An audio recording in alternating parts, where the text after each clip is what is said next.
ভারতের বিহার ও ঝাড়খণ্ডে বন্যার জেরে ফারাক্কা ব্যারেজের 109টি গেট খুলে দিয়েছে ভারত। সোমবার গেট খুলে দেওয়া হয়।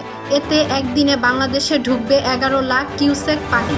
বাঁধ খুলে দেওয়ায় বন্যার আশঙ্কা তৈরি হয়েছে পশ্চিমবঙ্গের মুর্শিদাবাদ সহ বাংলাদেশেও।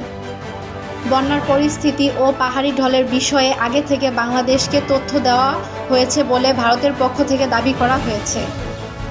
সোমবার ব্যারেজ কর্তৃপক্ষ জানায়, প্রতিবেশী দুই রাজ্যে বন্যার জেরে পানির চাপ পড়েছে, তবে স্বস্তির বিষয় এখনও নেপাল থেকে পাহাড়ি ঢল নামেনি। ফারাক্কা ব্যারাজ এলাকায় পানির বিপদসীমা 77.34 মিটার উপর দিয়ে বইতে থাকায় বাধ্য হয়ে গেট খুলতে হচ্ছে। সেক্ষেত্রে ফিডার ক্যানেলেও পানির পরিমাণ বাড়ানো হয়েছে। ফারাক্কা ব্যারেজের জেনারেল ম্যানেজার আর দেশপান্ডে বলেন, ফারাক্কা ব্যারেজ কর্তৃপক্ষ সবসময় অ্যালার্ট রয়েছে, প্রতি মুহূর্তে নজর রাখা হচ্ছে। খুব কম সময়ের মধ্যে যেসব পানির চাপ তৈরি হয়েছে তাতে 109 গেটের সবকটি খুলে না দিলে ব্যারেজের উপর বড় চাপ তৈরি হচ্ছিল।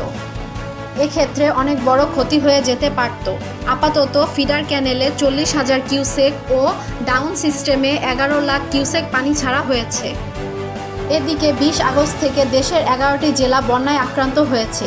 সেগুলোর মধ্যে হলো ফেনী, কুমিল্লা, চট্টগ্রাম, খাগড়াছড়ি, নোয়াখালী, মৌলভীবাজার, হবিগঞ্জ, ব্রাহ্মণবাড়িয়া, সিলেট, লক্ষ্মীপুর ও কক্সবাজার। এসব জেলার 77টি উপজেলা আক্রান্ত হয়েছে। মোট 9,79,901টি পরিবার পানিবন্দী হয়ে পড়েছে। ক্ষতিগ্রস্ত লোকের সংখ্যা 50,93,503 জন।